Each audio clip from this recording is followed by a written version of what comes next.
La situation est sous parfait contrôle des forces spéciales de la garde républicaine, mais les parvis du Palais de la Nation portent encore des stigmates de la violence des combats de ce dimanche matin.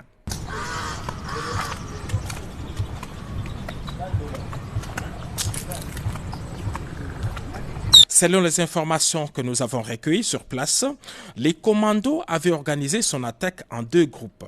Un premier groupe, conduit par le chef de file, Christian Malanga, s'est servi des véhicules arrachés au privé cette même nuit après avoir tué leur propriétaire, a lancé son assaut depuis la résidence de l'honorable Vital Kamerhe dans les quartiers des ambassadeurs à Gombe. Équipés des drones et autres armes automatiques, ils sont arrivés par ces minibus Esprit de Vie et attaqué immédiatement la résidence. Après une forte résistance et l'arrivée du renfort, les groupes des sieurs Christian Malanga a pris la direction du Palais de la Nation, se servant même de la Jeep escorte de la police affectée chez Vital Kamerhe et dont les conducteurs avaient été préalablement neutralisés.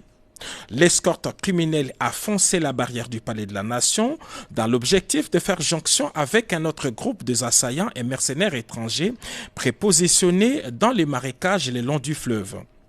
Très professionnels, les forces spéciales de la garde républicaine ont cerné les groupes puis lancé les feux sur les assaillants, mettant ainsi fin à leur aventure. Aucun élément de la garde républicaine n'a été touché dans ces combats, mais plusieurs membres de ces commandos, y compris leur chef, ont été tués et plusieurs autres capturés. Ainsi qu'on peut le constater dans ces images tournées par les forces de défense et de sécurité au moment des combats, ces hommes lourdement armés étaient enfouis dans les marécages le long du fleuve au Palais de la Nation. Au moment de notre tournage, le nettoyage s'est poursuivi encore le long du fleuve. C'est en ce moment que ce militaire déguisé en fou a été capturé.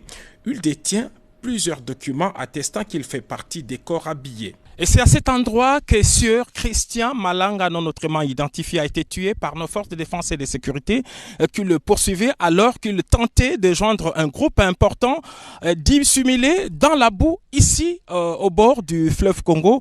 Il tentait donc de traverser sous d'autres cieux. Un homme identifié comme un citoyen américain a même été appréhendé au milieu du fleuve alors qu'il tentait de traverser ces 7 km à la nage.